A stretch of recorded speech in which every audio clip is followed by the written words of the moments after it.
Welcome to Nawani classes. तो इससे पहले वाली वीडियो में मैंने आपको काइंड ऑफ फंक्शंस बताए थे।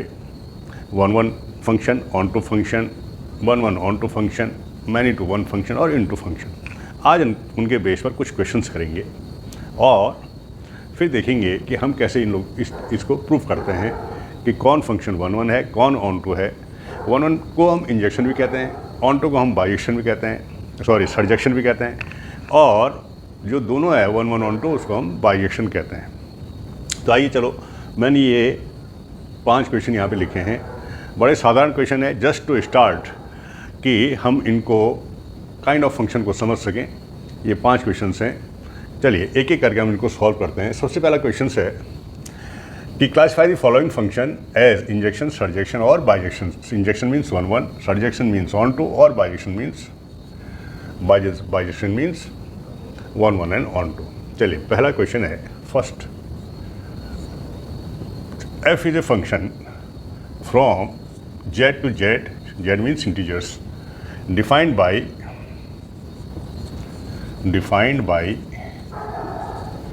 fx is equal to x square plus x.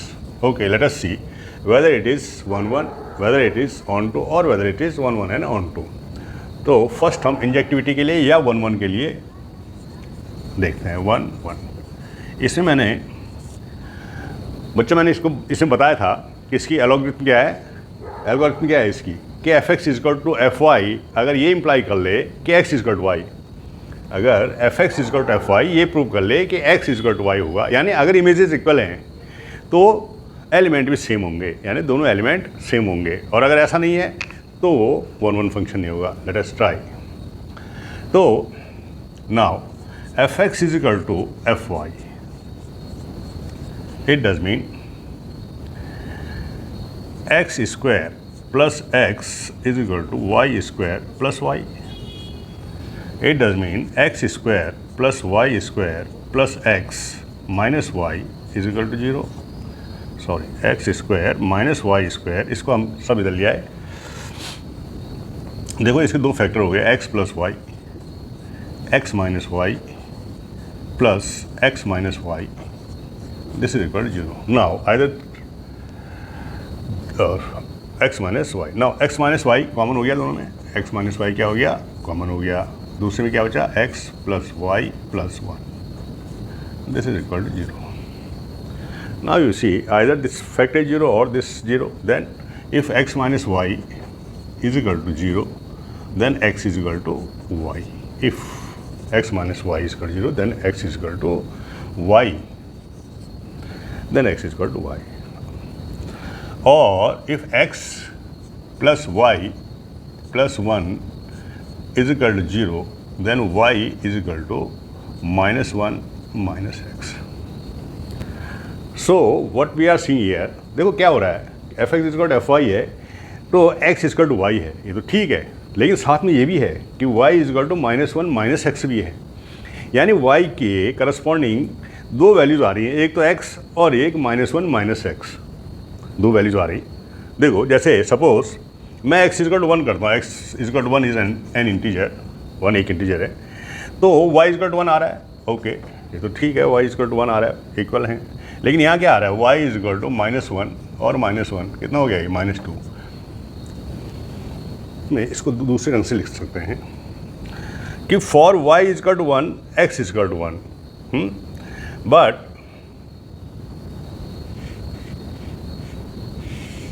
यहीं पे अगर हम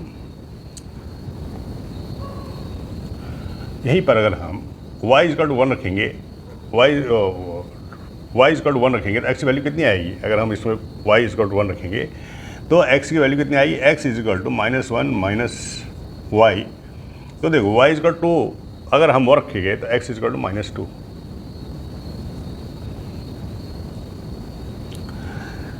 दो एलिमेंट ऐसे हैं जिनकी इमेज क्या है, एक ही है। देखो 2 एलिमेंट इसमें ऐसे हैं कि जिनकी इमेज एक ही है, ये 1 है और ये माइनस 2 है। इन 1 के भी यही है और माइनस 2 के वही है। यानी for for this y is equal to 1, it has two pre-images, 1 and -2, 1 and -2। इसका मतलब क्या हुआ कि ये मैनी टू वन फंक्शन है, 1 to 1 तो हुआ नहीं भाई। हमने x इक्वल टू 1 रखा तो यहाँ पे तो ठीक है भाई, y इक्वल टू 1 रखा तो x इक्वल टू 1 है, ठीक है। लेकिन अगर ये y इक्वल टू 1, इसकी भी वो आ रही है x इक्वल टू -2 की, इसका मतलब ये हुआ कि ये मैनी टू वन फंक्शन है। तो एक तो ये it is not 1 1, it is not 1 1, it is not 1 1 function 1 1, और इट इज़ नॉट इंजेक्टिव। हम इसको ये भी कह सकते हैं it is not injective function. तो समझ में आ गया क्या हुआ कि हमने कोई एक हमने f x square f y रखा, उसमें हमें दो वैल्यू मिली। हमने कोई एक वैल्यू रखी कि भाई ए के लिए इमेज जो है उसकी प्री इमेजेस सेम है कि नहीं है, तो वाई इक्वल टू 1 के लिए एक्स की तो ठीक है, ये तो सही आई। लेकिन उसी y1 के लिए यहाँ पे प्री इमेज क्या आ गई, -2 आ गई। इसका मतलब ये 1 1 फंक्शन तो नहीं है। अच्छा जी, अब ज़रा इसकी ऑन टू देखते हैं कि ये ऑन टू है कि नहीं है। यही function is it onto और नॉट। चलिए ऑन टू,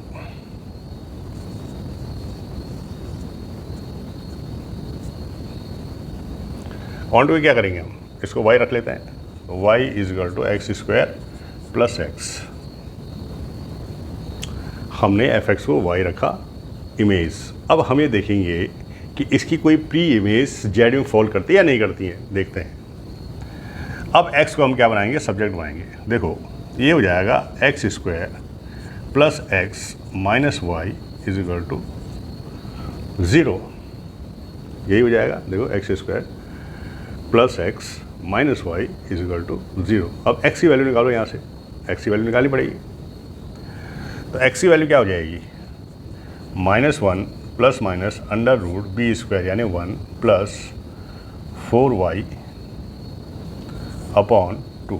यही हो जाएगी, ये हो जाएगी -1 plus minus under root 1 plus 4y। Now we see this x is -1 plus minus root 1 plus 4y।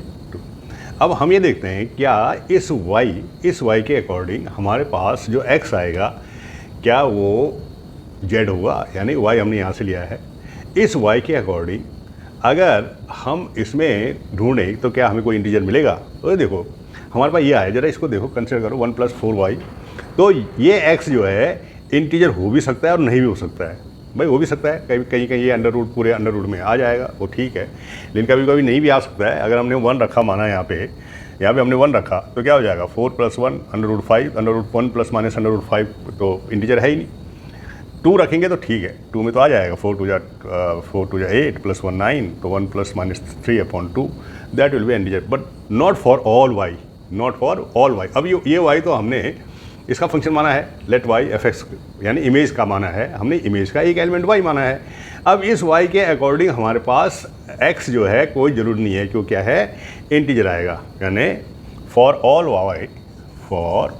All y there exist, ये देयर एग्जिस्ट का वो है साइन, लेकिन मैंने कहीं यूज़ नहीं किया इसलिए कंफ्यूज जाओगे। There exist no element in Z means domain, therefore f is not onto, इसलिए ये onto नहीं है। यानी कुछ इमेजेस ऐसे बच जाएंगी, कुछ y ऐसे बच जाएंगे इसमें, ठीक है ना, जिसके करस्पॉन्डिंग हमें x मिलेगा ही नहीं। जिसकी इमेज तो ठीक है इंटीजर होगी, लेकिन उस इंटीजर के रिलेटेड कोई हमें प्री इमेज इसमें नहीं मिलेगी, इस वाले सेट में नहीं मिलेगी, डोमेन वाले सेट में नहीं मिलेगी। कई ऐसे आएंगे, ठीक है ना, जैसे मैंने कहा 1 है तो 1 के अकॉर्डिंग कोई इमेज नहीं, 2 है 2 के अकॉर्डिंग मिल जाएगी कोई हमें इमेज, 3 के अकॉर्डिंग नहीं मिलेगी, 4 के अकॉर्डिंग नहीं मिलेगी। इस तरह से पता नहीं कितने एलिमेंट हैं जिनकी हमें इमेज यहाँ नहीं मिलेगी। सो है ना भाई 2 के अकॉर्डिंग तो मैंने कह दिया 4 2 जा 8 प्लस 1 9, 3 हो जाएगा, -1 प्लस 3 2/2, ठीक है। तो ये 1 का तो हो जाएगा, कुछ एलिमेंट, मेरा कहने का मतलब कुछ एलिमेंट मिल भी सकते हैं और कुछ एलिमेंट नहीं भी मिल सकते हैं। इसलिए कहने का मतलब ये है कि क्यों डेफिनेशन क्या कहती है कि इसके सारे एलिमेंट, यानी हमारा पूरा कोडोमेन जो है वो रेंज होना चाहिए, पूरा कोडोमेन सारा का सारा इंगेज हो जाना चाहिए कि उसका हर एलिमेंट इसकी कोई ना कोई इमेज है। लेकिन इस क्वेश्चन में नहीं है, तो इसलिए ये न तो 1-1 निकला और ना ऑन टू निकला। Therefore F is neither injective nor surjective. इस तरह से हमने इन क्वेश्चनों को देखना है। तो इस तरह पहला क्वेश्चन इस तरह से है। अब देखते हैं दूसरा क्वेश्चन क्या है। दूसरा क्वेश्चन है F is R to R। दूसरा question F is real number to real number defined by fx is equal to sine x. fx is equal to sine x. चलिए साइन एक्स का देखते हैं कि ये इंजेक्टिव है, surjective है या बाइजेक्टिव है। देखो बच्चों, तो ये पता है ये जो फंक्शन है साइन एक्स का, जो फंक्शन है वो पीरियोडिक फंक्शन होता है।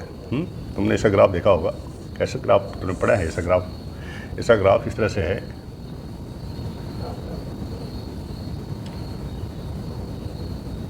यहाँ से -1 से अगर मैं बनाऊँ, चलो फिलहाल मैं यहीं से बना देता हूँ। इस तरह से आता है ऐसा ग्राफ। यहाँ पे 0 है, यहाँ पे π/2 है, यहाँ पे ये 3π/2 है, यहाँ पे ये 3π/2 है।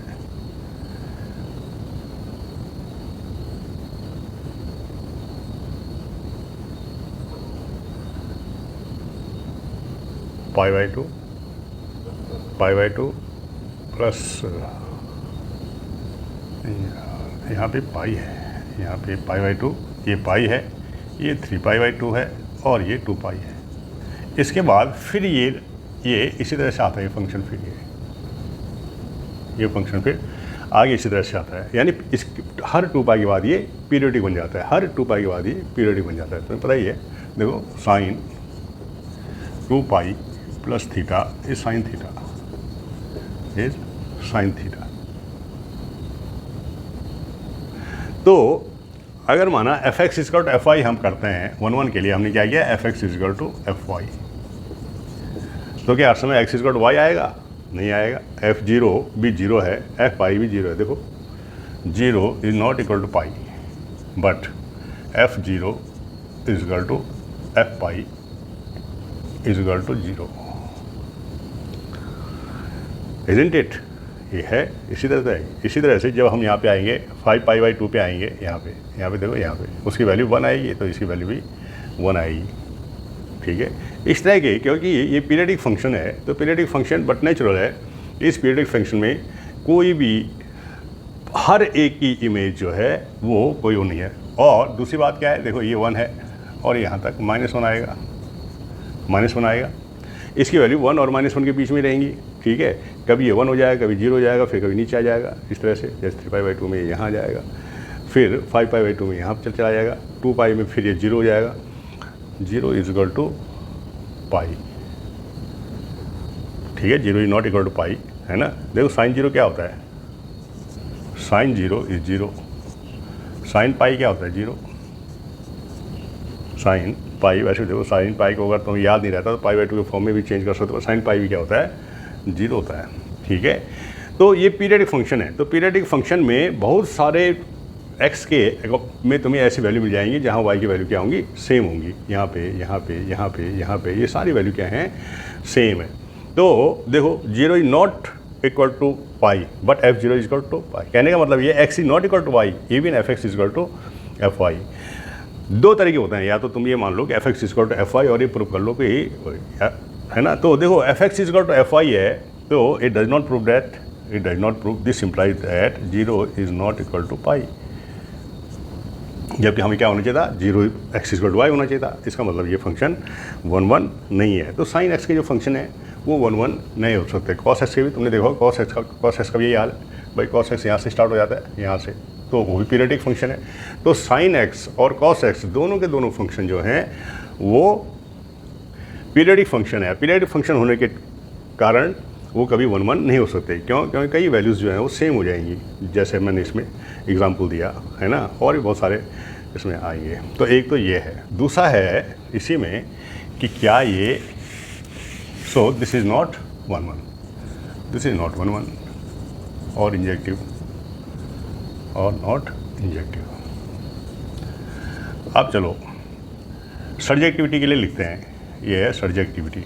Subjectivity means onto function. Onto के लिए करते हैं, ऑन टू के लिए क्या करते हैं हम कि हम f(x) को y मानते हैं और x को y के फॉर्म में लिखते हैं, लेकिन कोई जरूरी नहीं हर समय वैसे करते हैं। इसमें देखो, इसमें कॉमन सेंस क्या है कि इसका जो रेंज है वो क्या है, इसकी जो रेंज है बच्चों, रेंज यानी FR जिसे हम कह सकते हैं रेंज, वो क्या है -1 to 1, इसी के बीच में है, इसी के बीच में है। But this -1 and 1 is not R। Onto के तो क्या डेफिनेशन है कि इस R के यानी कोडोमेन के सारे एलिमेंट की इमेज हमें मिल जानी चाहिए, मतलब कि हर एक एलिमेंट इमेज होना चाहिए, यानी उसके करस्पॉन्डिंग कोई ना कोई प्री इमेज इस R में होनी चाहिए। यानी ये R पूरा का पूरा इमेज होना चाहिए, लेकिन पूरा का पूरा तो नहीं है, ये R केवल यहीं तक इमेज है बस -1। इसके अलावा जितने भी एलिमेंट हैं वो इसके बाहर हैं। इसका मतलब ये है because this -1 and 1 is not equal to R, is not equal to R, जबकि हमारा रेंज क्या होनी चाहिए थी, कोडोमेन होनी चाहिए थी। मैं यहाँ पे ब्रैकेट में कोडोमेन लिख देता हूँ क्योंकि इसमें दोनों डोमेन और कोडोमेन आ रही हैं, इसलिए थोड़ा डिफाइन करना जरूरी है। यानी जो हमारी रेंज आई, जो हमारी ये रेंज आई इस साइन एक्स की, वो केवल क्या है -1 to 1 है, including -1 and 1। But this -1 and 1 is not whole R। R में तो बहुत सारे रियल नंबर्स में तो बहुत सारे नंबर हैं, और जब किसमें क्या है केवल -1 और 1 के बीच में है। इसका मतलब ये ऑन टू भी नहीं है। Therefore F is not onto और subjective, not subjective. Subjectivity fail. तो पीरियडिक फंक्शन साइन एक्स जो है न तो neither 1 1, it is neither 1 1 nor onto function.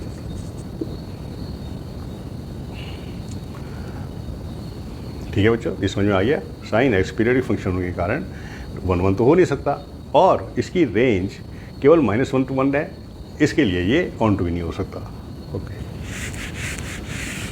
चलिए, ये मैंने साइन एक्स का पूरा ग्राफ नहीं बनाया। पूरा ग्राफ बेसिकली -1 से लेकर 1 तक बना सकते हैं हम। -1 यहाँ पे है और 1 यहाँ पे है, उसकी कोई ज़रूरत है नहीं। इस समय हम केवल यही पढ़ रहे थे। साइन एक्स का ग्राफ तुम्हें पता ही होगा, -1 से और 1 तक ये पीरियडिक होता है। चलिए, ये कि if f is R to R defined by what f(x) is equal to sine square x plus cos square x, whether it is 1 1, whether it is on to, or whether it is। तो देखो, पहले हम 1 1 के लिए करते हैं। 1 1 देखो, इसमें एक जरूरी नहीं है कि तुम f(x) इक्वल टू fy मानो, इसको हम रीजनिंग से ही कर लेते हैं। रीजनिंग से मतलब तुम्हें पता ही है। देखो, माना मैं यहाँ पे x की और y की जगह कुछ भी रखता हूँ। सपोज मैं x की जगह यहाँ पे π/6 रहता हूँ या π/3 रहता हूँ। Suppose x equal π/3 and y is equal π/6, then you see x is not equal to y, x is not equal to y, but f(x) will be equal to sine square π/3 plus cos square π/3 and that will be equal to 1. Fy will be equal to sin square π/6 plus cos square π/6 and that is also equal to 1.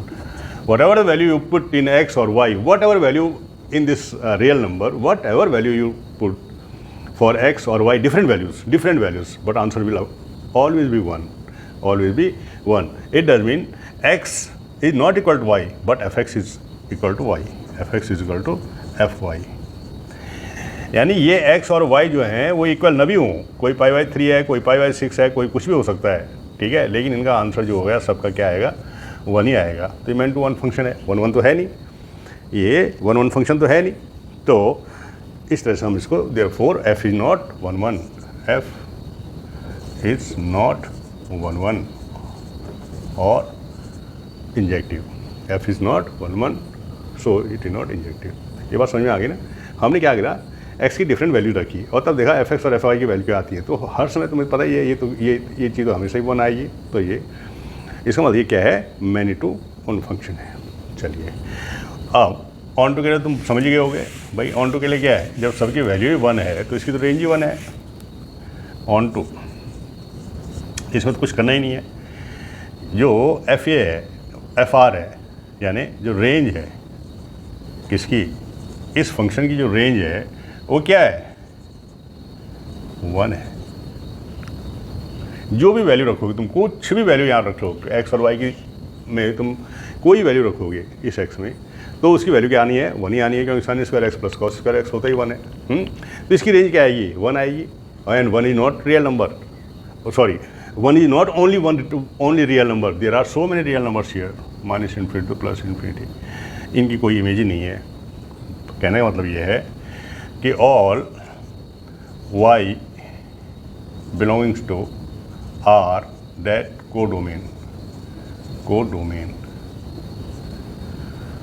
Have no pre image, ऐसे भी लिख सकते हैं, pre image इन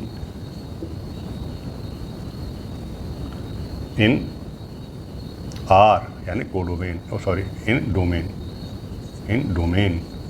इस R का मतलब है domain. सबकी नहीं है। ये भी लिख सकते हैं आगे, एक्सेप्ट, केवल एक की है, एक्सेप्ट 1, केवल 1 के अलावा कोई भी वाई इस सेट में, कोडोमेन के सेट में कोई भी वाई 1 के अलावा उसकी कोई प्री इमेज यहाँ है ही नहीं। Therefore f is not onto. तो कह सकते हैं हम f is neither injective not surjective.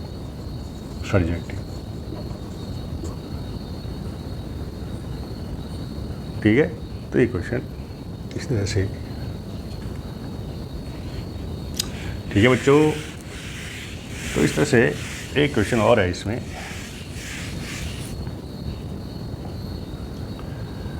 Question क्या है ये, 4th question, that f is from q minus 3 to q क्या है, रेशनल नंबर है, such that defined by fx is equal to 2x plus 3 upon x minus 3। इसको पता करना है कि 1 1 है, 1 on 2 है या 1 1 on 2 है। चलो पहले 1 1 के लिए कर लेते हैं, 1 1 और fx is equal to fy, ये हमने मान लिया, let fx is equal to fy। now we'll see whether x is equal to y or not। तो देखो यानी 2x plus 3 upon x minus 3 is equal to 2y plus 3 upon y minus 3। इसको solve करते हैं, cross multiplication किया हमने, तो 2xy plus 3y minus 6x minus 9 is equal to 2xy plus 3x minus 6y minus 9। देखो 2xy cancel, 9 और 9 cancel, और क्या कैंसिल हुआ, 2xy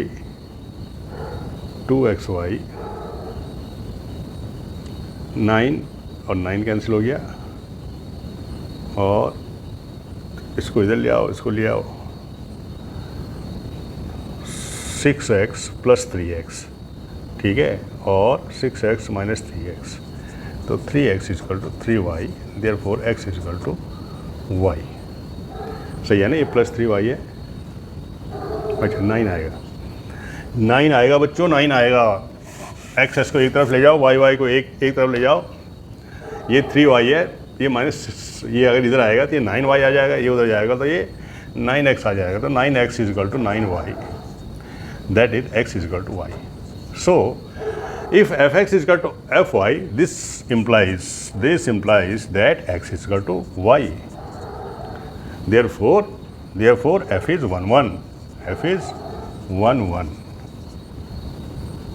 तो 1 1 हो गया यानी इंजेक्टिव, और f is इंजेक्टिव. चलो अब सब्जेक्टिविटी के लिए देखते हैं, तो सब्जेक्टिविटी के लिए देखते हैं, ठीक है. ऑन टू के लिए, ऑन टू और सब्जेक्टिविटी.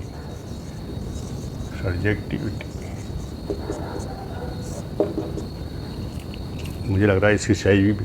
चलिए अब fx की इज इक्वल टू हम क्या करेंगे, y पुट कर देंगे. Let y is equal to 2x plus 3 upon x minus 3.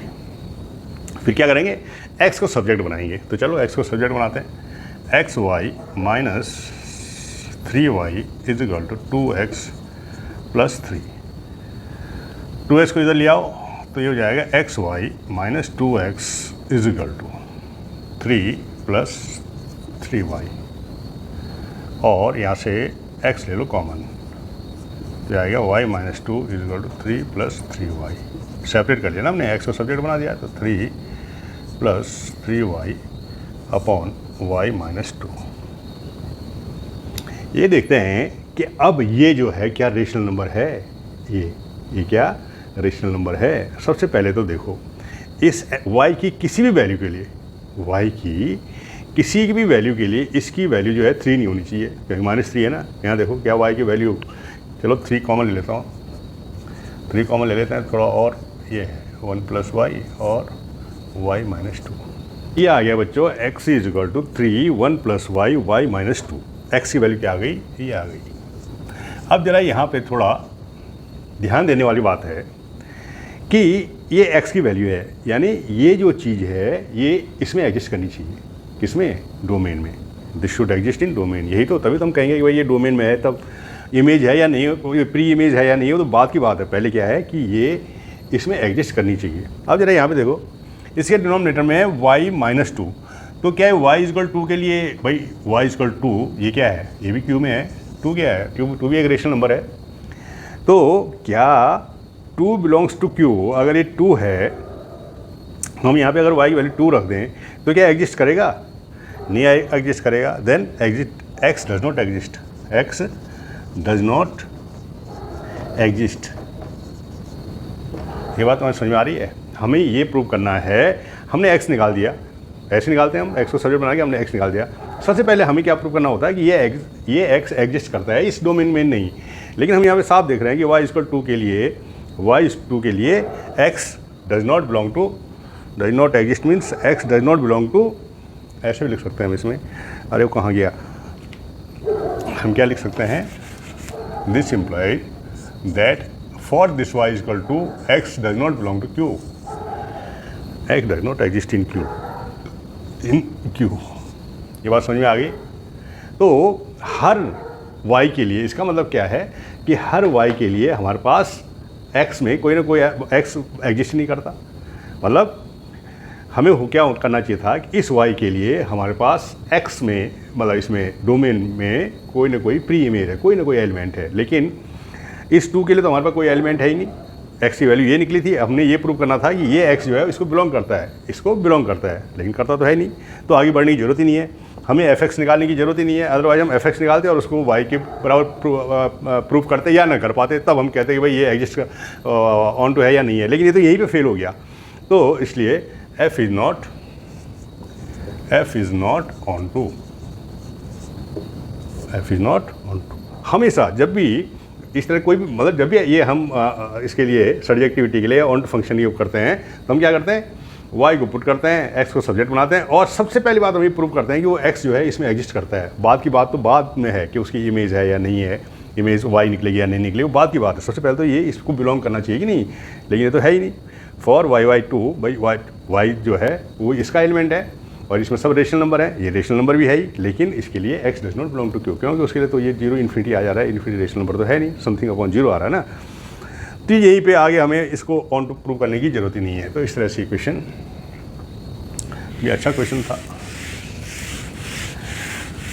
भैया। हमें क्या करना पड़ेगा कि जब भी हम ऑन टू करते हैं, ऑन टू के लिए प्रूव करते हैं, तो सबसे पहले तो हमें ये ज़रूर देखना है कि वो y के करस्पॉन्डिंग जो हमने x निकाला है वो डोमेन में है या नहीं है। सबसे पहली बात तो ये, सबसे पहली कंडीशन ये है, उससे आगे तो हम बाद में बढ़ेंगे। तो इस तरह से वो एग्जिस्ट नहीं करता था, तो f जो है न तो ये वाला, न तो ये इंजेक्टिविटी निकला और न ये सर्जेक्टिव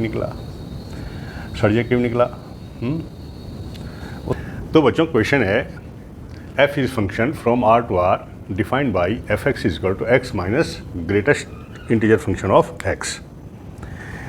देखिए, जब मैं ये ग्रेटेस्ट इंटीजर ऑफ फंक्शन पढ़ा रहा था तो तुम्हें याद होगा ये बेसिकली x माइनस, देखिए x minus greatest integer of function, ये क्या होता है?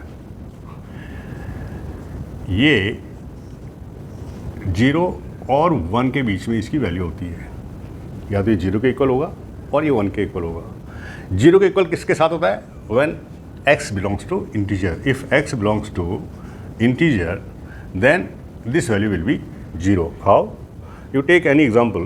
Suppose it is integer is 2, then 2 minus 2, this will be equal to 2 minus 2 and it will be equal to 0. If suppose minus 3, it is also integer, then what will happen? Minus 3 minus 3,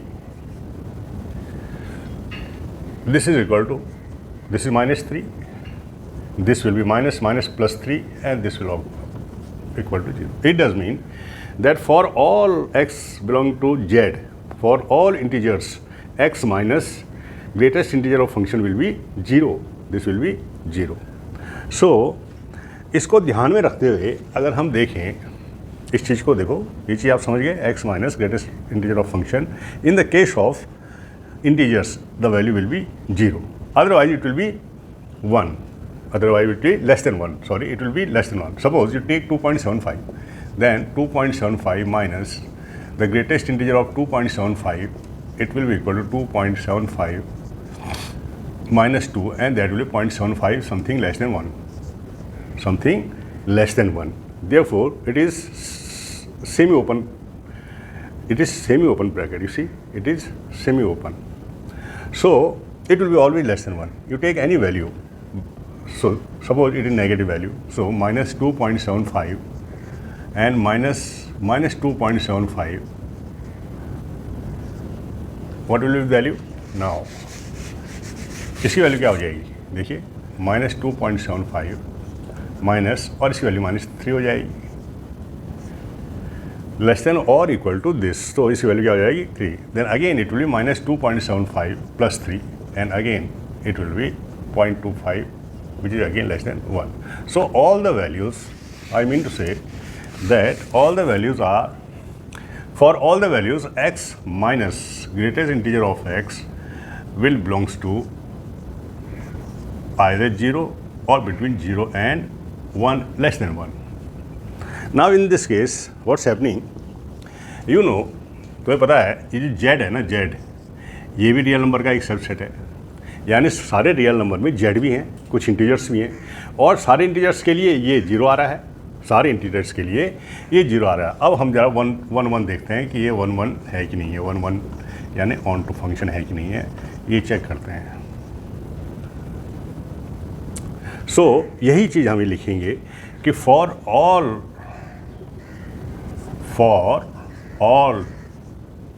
z the value of, for all x belongs to z, the value of x minus greatest integer of x will be 0. तो अगर ये सबके लिए 0 है तो चाहे कोई value इसमें रखो तो सबकी वैल्यू 0 आएगी। इसका मतलब f is not 1 f is not 1 यानी इंजेक्टिव तो है ही नहीं है। ये इंजेक्टिव नहीं हो सकता। सारी वैल्यू जेड की यहाँ पे अगर तुम रखो, देखो ये आर है, ये आर है, इसमें कुछ जेड भी हैं, कुछ क्या हैं, जेड भी हैं, -2, -1, 0, 1, 2, फिर इसी तरह से कुछ रियल नंबर भी हैं, और इन सब की वैल्यू जितने भी जेड हैं सब की वैल्यू क्या आ रही है, 0 ही आ रही है। तो ये क्या है, इट इज़ नॉट 1 1। क्यों? क्योंकि इनकी सारी की वैल्यू 0 ही है।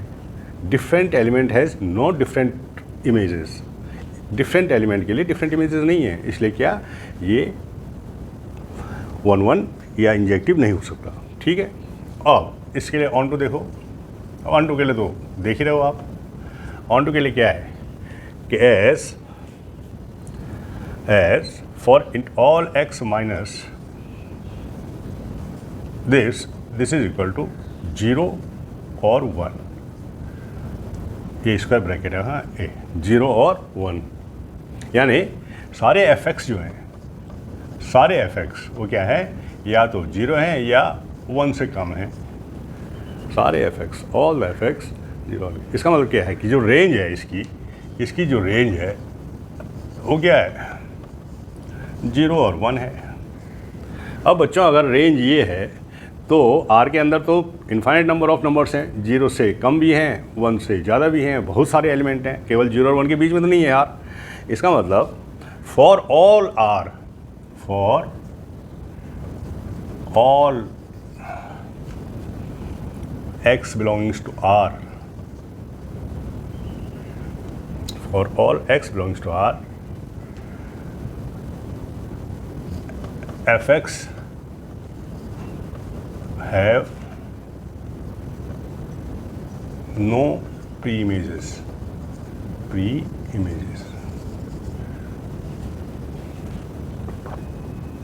समझ रहे हैं ना। इसके अलावा किसके, 0 और 1 से कम है ना, जो भी पार्ट है इसका 0.01, 0.02, 0.7, 0.5 जो कुछ भी है, ठीक है, 1 से नीचे जितने भी हैं, 1 से नीचे जितने भी हैं, ठीक है, ये तो आएंगे। लेकिन इसके अलावा जो भी एलिमेंट हैं इनकी इमेज जो है वो यहाँ तुम्हें मिलेगी नहीं। क्योंकि तुम्हें जो भी इमेज मिलेंगी वो 0 और 1 के बीच में मिलेंगी, भाई इतनी इमेज मिलेंगी। तो इसका मतलब सभी के लिए तो है नहीं भाई, इसमें तो सारे रियल नंबर हैं, इसमें क्या है, सारे के सारे रियल नंबर हैं, इस वाले सेट में सारे रियल नंबर हैं, इसमें भी रियल नंबर हैं, लेकिन इन सब की इमेजेस यहाँ नहीं है, इन सब की इमेजेस इसकी नहीं, क्योंकि जो भी इमेज आएगी वो 0 और 1 के ही बीच में आएगी। इनकी रेंज इतनी है, जितने भी एलिमेंट आएंगे उनके सारी की सारी इमेज यहीं पे आएंगी, सारी की सारी इमेज यहाँ पे आएंगी। इसका मतलब ये है ये वाले एलिमेंट छूट जाएंगे, ये वाले एलिमेंट छूट जाएंगे। तो इसलिए फॉर ऑल एक्स, इसमें जो भी एफ एक्स होंगी, फॉर ऑल, बल्कि ये लिख सकते हैं for all f x, for all x R f x have no pre images. ये बिल्कुल सही है, वर्ड बिल्कुल सही है, क्योंकि इनकी जो प्री इमेजेस नहीं हैं। प्री इमेजेस किस की हैं, केवल जो 0 और 1 के बीच में आएंगी। कोड डोमेन में जो 0 और 1 के बीच में जो भी नंबर आएंगे इंक्लूडिंग 0 एंड लेस देन 1, वो तो हैं इमेजेस, वो तो इनकी कोई ना कोई इमेजेस हैं, लेकिन उसके अलावा यहाँ रियल नंबर में माइनस भी आएंगे, 1 से ज़्यादा भी आएंगे। तो इसका मतलब वो तो बिना इमेज के ही छूट गए। तो इसलिए ये फंक्शन जो है वो ऑन टू भी नहीं हो सकता। सो f is not onto, does mean f is neither injective nor surjective, इस तरह से क्वेश्चन, मुझे पूरी आशा है आपकी समझ में आ गया होगा। बच्चों एक क्वेश्चन है, if f is n to n, natural number to natural number, and defined by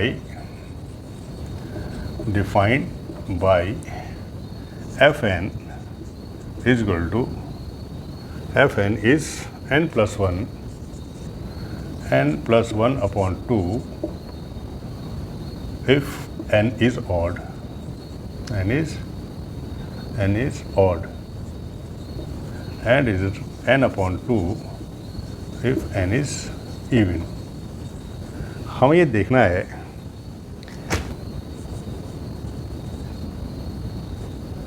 check injectivity and surjectivity of the following function of the function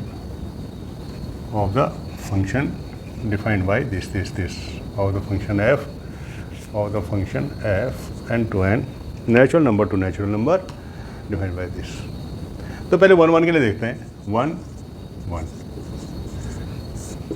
हम दो एलिमेंट ले लेते हैं, एक ऑड ले लेते हैं और एक इवन ले लेते हैं. देखो 1 is odd, 1 belongs to natural number, 2 also belongs to natural number.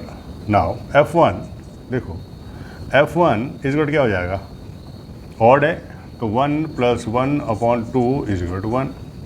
और f2 क्या हो जाएगा, इवन है तो 2 upon 2, इवन है तो n upon 2 आएगा is equal to 1. Now 1 is not equal to 2 but f1 is equal to f2. यानी दो एलिमेंट एक डिफरेंट नहीं है लेकिन उनकी इमेज, दो एलिमेंट डिफरेंट है लेकिन उनकी इमेज एक ही है. ठीक है, इसका मतलब ये it is not 1 1. f is not injective नहीं है. समझ में आ गया, क्योंकि डिफरेंट एलिमेंट की सेम इमेज है, तो मैन टू वन है. ये क्या है, f is many one function.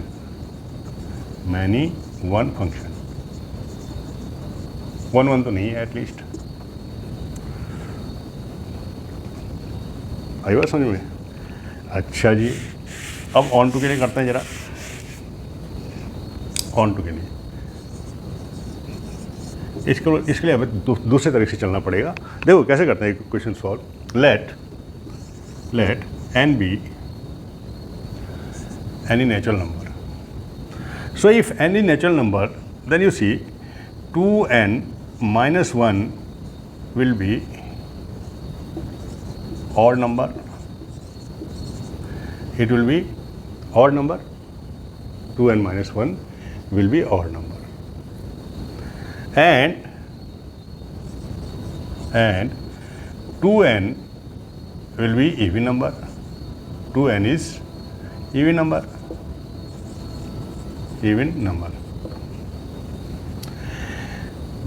Even natural number means these both will belong to natural number. 2n minus 1 also belongs to natural number and 2n also belongs to natural number. But 2n minus 1 will be odd and 2n will be even, whatever the value of n be. चाहे odd हो चाहे even हो, 2n minus 1 क्या आएगा, odd number आएगा. ठीक है भाई, 1 है तो 1 आएगा, 3 है 3 2 6 तो 5 आएगा, 4 है तो 4 2 8 minus 7 आएगा, ऑड ही आएगा. और n चाहे कोई भी नंबर हो, 2n हमेशा क्या आएगा, इवन आएगा. तो अब देखो f 2n minus 1 ये निकालते हैं. तो f 2n minus 1 will be equal, because it is odd तो क्या आ जाएगा, 2n minus 1 plus 1 upon 2. तो ये भी n आएगा, which is a natural number, जो हमने देखा था नेचुरल नंबर है.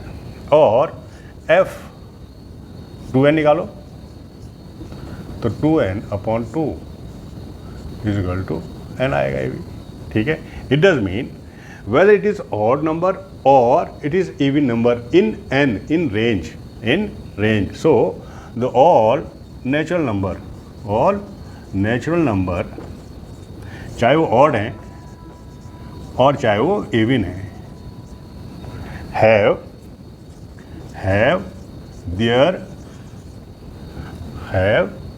their pre-images in domain. भाई सबकी आ रही है ना, सबकी प्री इमेजेस हैं. हर कोई n जो है, कोई भी नेचुरल नंबर है, ठीक है, उसकी प्री इमेज जरूर मिल जाएगी आपको. एक 2n minus 1 मिलेगी, चाहे 2n मिलेगी, लेकिन ज़रूर मिल जाएगी किसमें, डोमेन में. तो इसका मतलब सारा जो नेचुरल नंबर है ये रेंज है ना। सारे नेचुरल नंबर की इस फॉर्मूले के हिसाब से कोई ना कोई प्री इमेज जिसमें है उसको हम इस तरह से सॉल्व करेंगे। तो बच्चों आज इतना ही, कल हम थोड़ा और क्वेश्चन सॉल्व करेंगे और आप भी खूब सारे क्वेश्चन सॉल्व करो अपनी बुक्स में, चाहे इधर उधर जो भी तुम्हारे प्रैक्टिस बुक्स मिल सकें तुमको, और इनको इसी तरह से करना है। मेथड सबका एक ही है, कहीं कहीं पे हम क्या कर लेते हैं कि अपने हिसाब से एलिमेंट्स चूज़ करते हैं। जैसे इसमें हमने fx = fy नहीं किया 1 1 में, हमने क्या किया 1 and 2 are the 2 natural numbers, और डेफिनेशन से हमने देखा कि उनकी इमेज एक ही आ रही थी। हमने कहा भाई ये मैनी 1 नहीं है बल्कि ये मैनी 1 है। तो आजकल के लिए इतना ही, कल फिर एक और वीडियो साथ हम मिलेंगे, तब तक के लिए गुड नाइट।